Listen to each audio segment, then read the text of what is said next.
All right, so are you ready to dive into a story about one of history's greatest comebacks?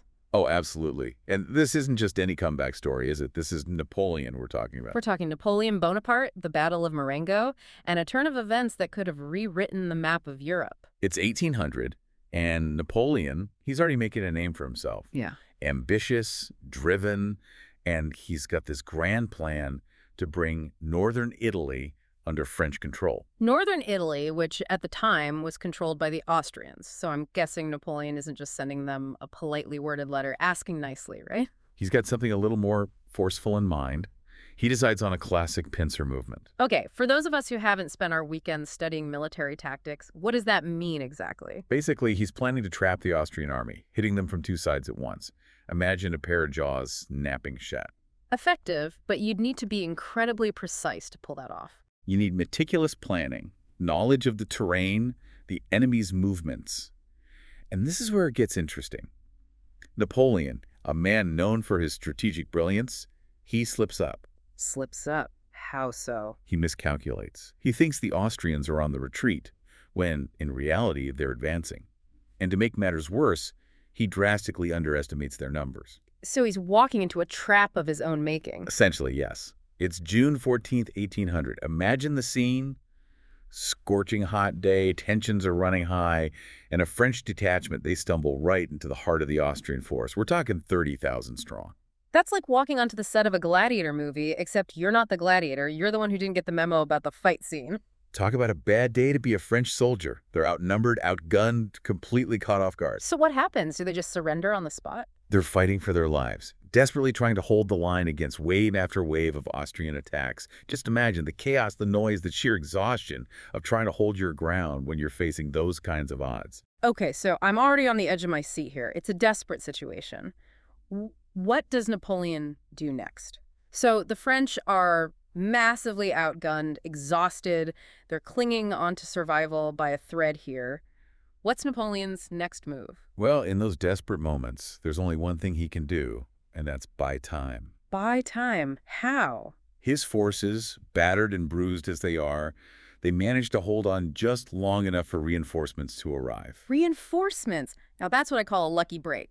Who comes to the rescue? It's General Louis Desaix, one of Napoleon's most trusted commanders. Imagine you're one of those French soldiers ready to collapse from exhaustion, and then you see fresh troops arriving. Talk about a morale boost. I bet. But to say, he's not just bringing fresh troops, is he? He's bringing that legendary leadership to the table. Oh, absolutely. He takes one look at the situation and realizes, a rousing speech is needed here, and he delivers. His words, they've echoed through history. He says, this battle is lost, but there is still time to win another. Wow. Okay, I mean, talk about a bold statement when you've walked onto a battlefield where your side is on the verge of total defeat. Was he serious, or was that just a brilliant pep talk? It's a question that still sparks debate among historians today. So what do you think? Was it a calculated tactic or genuine belief in a last-minute turnaround?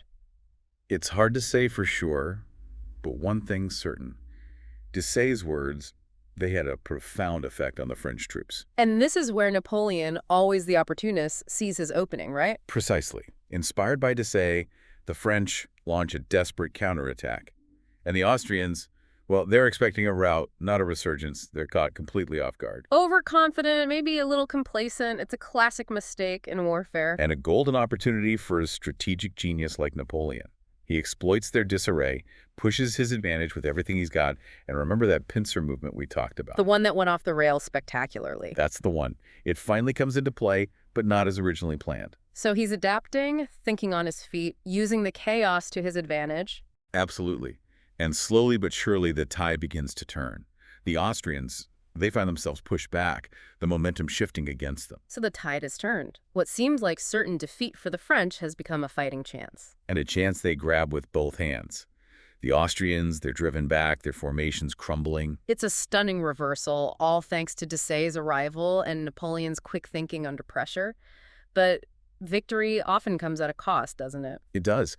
And in the heat of this counterattack, amid the chaos and the fighting, General Desaix is killed.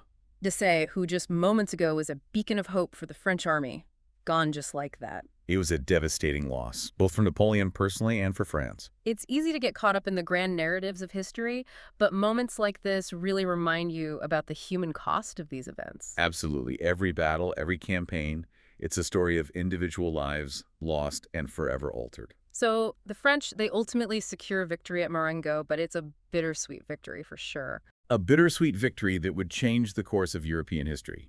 Because Marengo, it wasn't just another battle. It was a turning point for Napoleon, wasn't it? It cemented his reputation as a military genius, a man who could defy the odds, snatch victory from the jaws of defeat. A legend was born on that battlefield. Precisely.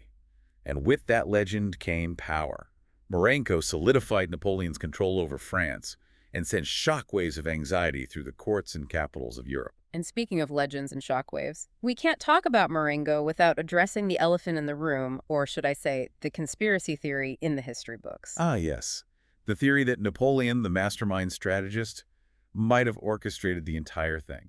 You're talking about the idea that he deliberately let the Austrians gain the upper hand, lured them into a false sense of security, all part of some elaborate plan. Exactly. That maybe the initial French setbacks, the near routes, they were all part of Napoleon's grand design. I've got to admit, it's a theory that's hard to shake off completely. It has that Napoleon flair to it. Huh. So, what do you think? Genius strategy or just incredible luck? It's a question that historians have been grappling with for centuries.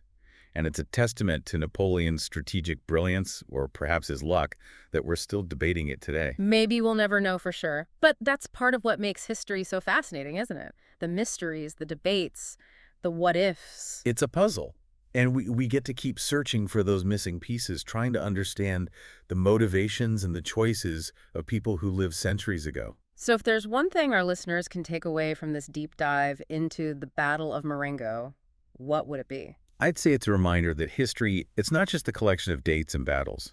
It's about people, their choices, and how those choices shape the world around them. And as Napoleon demonstrated so powerfully on that scorching battlefield in 1800, even when the odds seem insurmountable, a well-timed comeback, a bit of luck, and a whole lot of strategic brilliance can change the course of history. Thanks for joining us for this incredible story. We'll see you on our next deep dive.